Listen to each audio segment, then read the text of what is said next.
धर्म, समाज और राजनीति के संगम पर खड़ी एक नई पहल ने देश भर में एक नई बहस छेड़ दी है।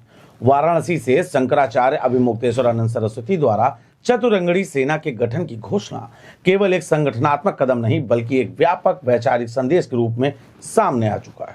शंकराचार्य ने अब एक बड़ी घोषणा कर दी है।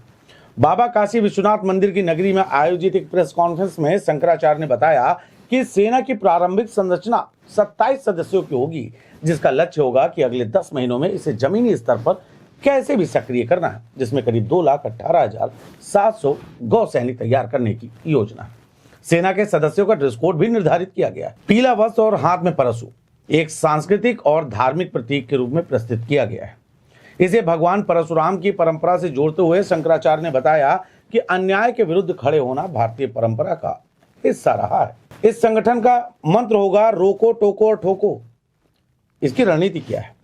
इस घोषणा का सबसे चर्चित पहलू रहा रोको, टोको और ठोको का नारा। पहली नजर में यह आक्रामक तो प्रतीत होता है, लेकिन शंकराचार्य ने इसकी व्याख्या की। उन्होंने कहा कि यह पूरी तरीके से संवैधानिक ढांचे के भीतर काम करेगा। टोको यानी कि गलत को पहचान कर सच कहना। रोको अन्याय के खिलाफ खड़े होना। ठोको जिसका मतलब होगा कानूनी प्रक्रिया के तहत शिकायत और कार्रवाई। उन्होंने यह भी स्पष्ट किया कि ठोको का अर्थ हिंसा नहीं बल्कि कानून के माध्यम से न्याय दिलाना है। प्रयागराज की घटना और यात्रा का प्रभाव भी कहीं न कहीं देखने को मिला। इस पहल की पृष्ठभूमि में हाल ही के महीनों में प्रयागराज में हुई घटनाएं भी जुड़ी हुई हैं। शंकराचार्य की यात्रा के दौरान उन्हें प्रशासनिक प्रतिबंधों और विरोधों का सामना करना पड़ा था, ऐसा दावा किया गया। हालांकि उनका मानना है कि यह केवल व्यक्तिगत अनुभव नहीं था बल्कि धार्मिक अभिव्यक्ति पर दबाव का संकेत था। इसी अनुभव ने उन्हें एक संगठित मंच की आवश्यकता का एहसास कराया जो भयमुक्त समाज के निर्माण में योगदान दे सके। हिंदुओं में भय वाला बयान और इसका अर्थ भी अलग तरीके का है। शंकराचार्य ने अपने संबोधन में कहा कि समाज में एक वर्ग में भय का वातावरण है।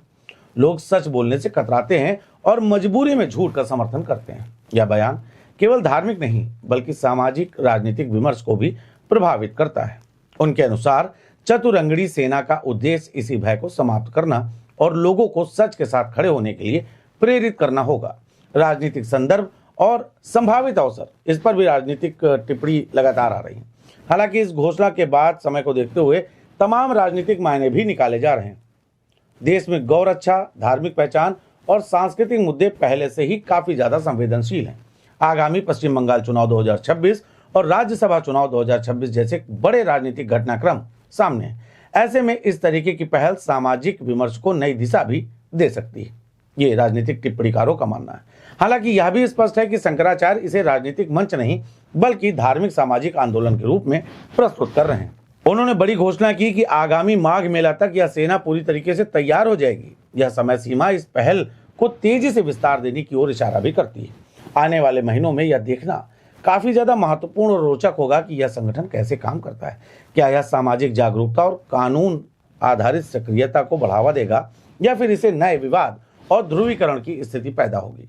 हालांकि इसका पूरा निष्कर्ष क्या निकलता है, यह भी हम आपको बता दें कि इस पहल पर कई सवाल हैं। चतुरंगड़ी सेना का गठन भारतीय समाज के उस जटिल दौर को भी दर्शाता है जहां धर्म, पहचान और राजनीति एक दूसरे की गहराई से जुड़े हुए हैं। यह पहल समर्थकों के लिए संरक्षण और जागरूकता का प्रतीक हो सकती है, वहीं आलोचकों के लिए यह सामाजिक संतुलन के लिए चुनौती भी बन सकती है।